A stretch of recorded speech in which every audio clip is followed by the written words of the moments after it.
سلام، صبح همه بخیر. امیدوارستم همه گیتان صحتمند و سلامت باشین. یک صبح دیگر آغاز کردیم. خدا رو شکر به خاطر از اینکه یک صبح جدید آغاز کردیم. خدا رو شکر به خاطر از اینکه سالم و صحتمند هستیم. خدا رو شکر که عزیزای ما سالم هستن، در کنار ما هستن. خدا رو شکر که یک زندگی نرمال داریم.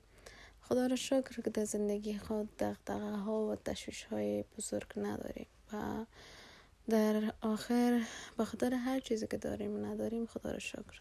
در زندگی انسان هر صبح فرصت نو است، به خاطر از اینکه چیزای جدید کشف کنیم، به خاطر از اینکه چیزای جدید تجربه کنیم، به خاطر از اینکه اثر بسازیم، به خاطر از اینکه بدی های گذشته را جبران کنیم، کمبودی های گذشته را تلافی کنیم، به خاطر از اینکه کوتاهی ها را تکمیل کنیم، به خاطر از اینکه خالیگاه ها را پر کنیم.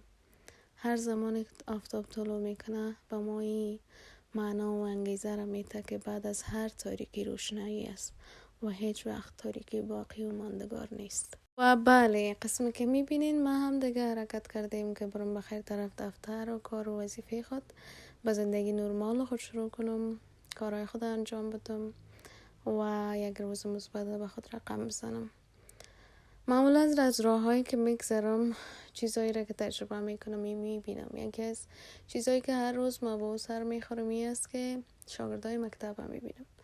شاگردای مکتب وقتی میبینم زمانهای خودم یادم میاد و یکی از دلایلی که ما به خاطر از او هر بار که میبینمشان شکر میکشم این است که خدا رو شکر که ما حداقل تونستیم مکتب خود بخوانیم و خلاص کنیم و فارغ شویم، چرا که دخترای فعلی حتی نمیتونن امی ابتدایی ترین حق که هر انسان در روی زمین داره را از استفاده کنن.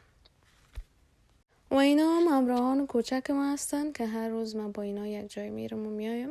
البته نمیایم، فقط یک جای میریم.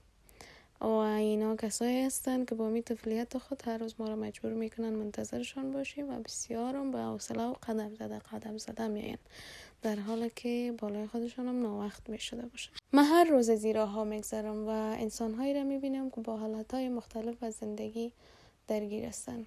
کسی نو از خواب بیدار شده، کسی خواب آلوده است، کسی به مکتب میره، کسی صبحانه خدا آماده میکنه.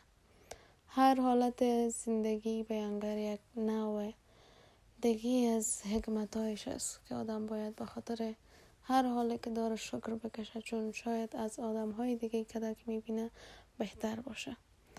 و این درخت هر روز که من ببینم به این فکر میرسم که بهار عمر انسان چقدر زود گذر است. این درخت ها مثل پیری انسان ها هستن. و بالاخره به دفتر رسیدم و کار امروز خود قرار